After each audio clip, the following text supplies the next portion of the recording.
Good morning, student. This is your accountancy class of 12th. Part A volume second. Part A का volume second चल रहा है. इसका एक ही चैप्टर रहा है हमारा, issue of debenture. Issue of debentures में क्वेश्चन बनने की उम्मीद ज़्यादा है, क्योंकि आपके इसमें से इशू ऑफ शेयर्स तो आना नहीं है, क्योंकि वो आपका फर्स्ट टर्म में आ चुका है. ठीक है, तो आज हम इलस्ट्रेशन नंबर 2 कर रहे हैं. बहुत बहुत बहुत ज़्यादा इजी है, कोई दिक्कत नहीं है. जैसे जैसे वो कहेगा वैसे वैसे हम क्वेश्चन को सॉल्व करते चले जाएंगे, कोई परेशानी वाली बात नहीं है. देखिएगा पूरा लिस्ट आ रहा है बेटे. ये कह रहे हैं तिरुपति लिमिटेड इशूड 20,000. कितने बेटे? 20,000. इसका ये वर्किंग नोट समझ लो बस.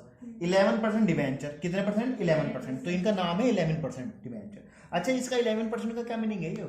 ये बेटे इंटरेस्ट की बात कह रही है. जब इंटरेस्ट की बारी आएगी ना, तो वो 11% निकाल के देंगे इस पे, इंटरेस्ट डिबेंचर्स पे.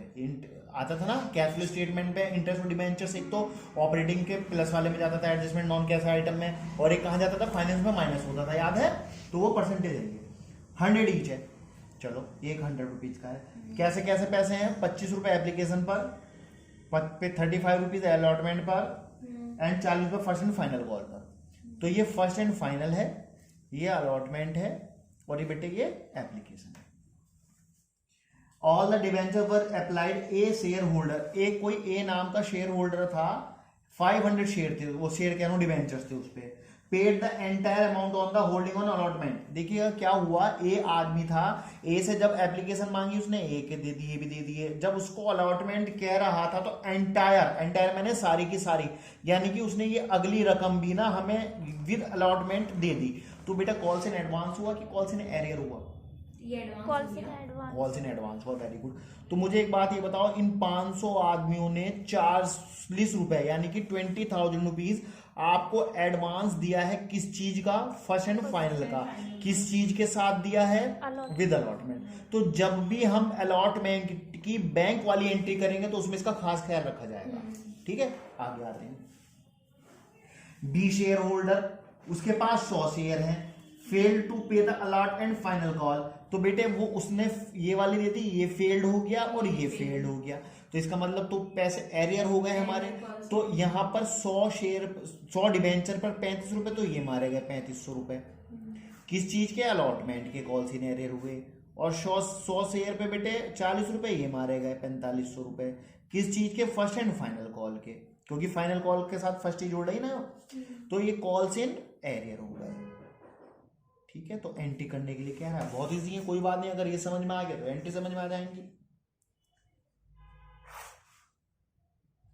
और जिसने वो चैप्टर नहीं समझा होगा टर्म फर्स्ट का, उसके अब उसको बिल्कुल नए सिरे से समझना पड़ेगा. ये हो सकता है उसके लिए टिपिकल, लेकिन तुम्हारा तो सबका समझ जा रहा है ना? बहुत अच्छी बात है. तो सबसे पहले एंट्री बैंक अकाउंट कर दूं. बैंक अकाउंट डेबिट और टू 11% डिबेंचर एप्लीकेशन अकाउंट. काय की हो गई बेटे? हो रिसीव है ना. सबसे पहले जब बैंक वाली लिखी हुई है तो रिसीव आती है. देखिएगा 20,000 की 25 रुपीज से मल्टीप्लाई कर देंगे, 5 लाख रुपीज आ जाएंगे. कोई परेशानी? ठीक है. इसके बाद ट्रांसफर वाली होती है.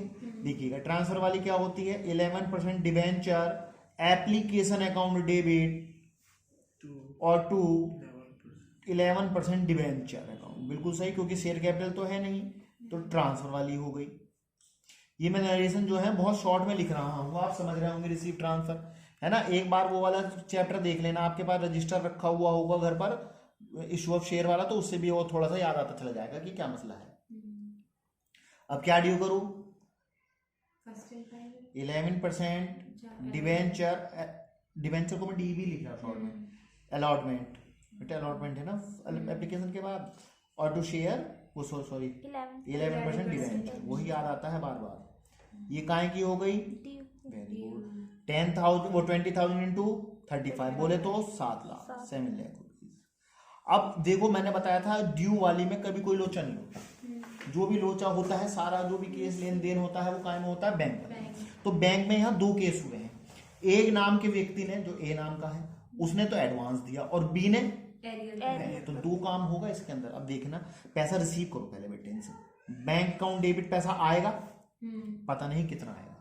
कुछ पैसा मारा गया है, तो कॉल्स इन एडवांस तो डेबिट होता है बेटा. क्या होता है? Debit. Calls in arrear, sorry, हाँ डेबिट होता है। कितने रुपए मारे गए अलॉटमेंट के नाम से? 3500 रुपीज। आपने 11% डिबेंचर अलॉटमेंट पैसा ड्यू कितना किया था ईमानदारी से बताओ? 7 लाख। 7 लाख रुपए में 3500 मारे गए तो बाकी पैसे मिल जाते तुम्हें। लेकिन एक आदमी भी है तो एक हिसाब है, 20 आदमी को भी तो सोचो, उसने 20,000 रुपए तुम्हें एडवांस भी तो दिया है विद अलॉटमेंट, तो अलॉटमेंट की तो कर रहे हो, तो ये कॉल्स इन एडवांस आ गया। किस चीज का है बेटे? यो फर्स्ट एंड फाइनल कॉल 20,000। तो एक बात बताओ, 7 लाख रुपए में और 20,000 तुम्हें एडवांस आना, तो तुम्हारे पास 7-20 आना चाहिए था, लेकिन 3.5 मारे गए, तो कितना आना चाहिए? 7,16,500 तुम्हारे अकाउंट में आने चाहिए। आप बोले आ गए, ठीक है। ये काहे की हो गई बेटे? रिसीव। अब क्या करेंगे? Due, share allotment first and final call account debit, और टू शेयर वो सॉरी 11% डिबेंचर। जुबान पे वही आ जाता है बार बार। तो देखिएगा ड्यू की करेंगे, ड्यू की तो कभी कोई लोचा करते ही नहीं है। 20,000 की मल्टीप्लाई 40 से 8 लाख। रियान अब इसमें देखेंगे दो हिसाब। बैंक अकाउंट डेबिट, क्या क्या किसी ने फाइनल कॉल का भी पैसा मारा है? हाँ जी मारा है, कॉल इन एरियर मारे हैं, ये रहे पैसे। कितने? 4.5। ये तो दोबारा नहीं आपको मिलेंगे नहीं ना। जैसे कॉल्स इन एरियर्स यहाँ डेबिट हुआ था, पैसे मारे गए थे, ऐसे यहाँ, ठीक है। किस चीज का है? 11% debenture first and final call. लेकिन एक बात बताओ, ड्यू कितना करा था आपने? 8 लाख। 8 लाख। 1 2 3 4 5 8 लाख में 4500 रुपए तुम्हारे मारे गए। लेकिन तुम्हें एक बात याद हो रही है, अबे यार 20 तो पहले मिल भी चुके इस नाम से, तो वो भी तो नहीं मिलेंगे दोबारा, तो आपको 20,000 रुपए और डेबिट करने पड़ेंगे, क्योंकि आपको मिल चुके हैं पहले ही कॉल्स इन एडवांस। भाई देखो 8 लाख ड्यू करे थे, 8 लाख में 20 तुम्हें पहले मिल चुके फाइनल के, तो 7-20 मिलने 7-20 मिलने चाहिए थे, और उसमें से भी 4,500 रुपए किसने मार लिए? ए बी ने, तो बाकी पैसा तुम्हारे हाथ में आ जाएगा। 24,500 घटा दीजिएगा, 7,75,500 ये आपको मिल जाएगा। ये काहे की हो गई? रिसीव। इस तरह से बिल्कुल सेम है, बिल्कुल उसी तरह से एंट्री बनेंगी। 1 2 3 4 5 6। एक चीज की 2 एंट्री बनाते थे। ये वर्किंग नोट इंपॉर्टेंट था, जिसके समझ में वर्किंग नोट आ गया था उसके समझ में सब कुछ आ गया था, क्योंकि एंट्री में सिर्फ फिट करना था और कुछ नहीं करना था। ये करना था और कुछ इस तरह से। तो बेटे चैप्टर बहुत इजी है, याद आता चला जा रहे हो, भारी नहीं लग रहा हो। क्यों नहीं लग रहा हो? क्योंकि तुम इससे वेल नोन हो अभी। क्योंकि इशू ऑफ शेयर की जगह बस मैं क्या कर रहा हूँ? इशू ऑफ डिबेंचर लिख रहा हूँ और कुछ नहीं कर रहा। डिबेंचर होल्डर क्रेडिटर होते हैं और शेयर होल्डर्स ऑनर होते हैं, ठीक है बेटा।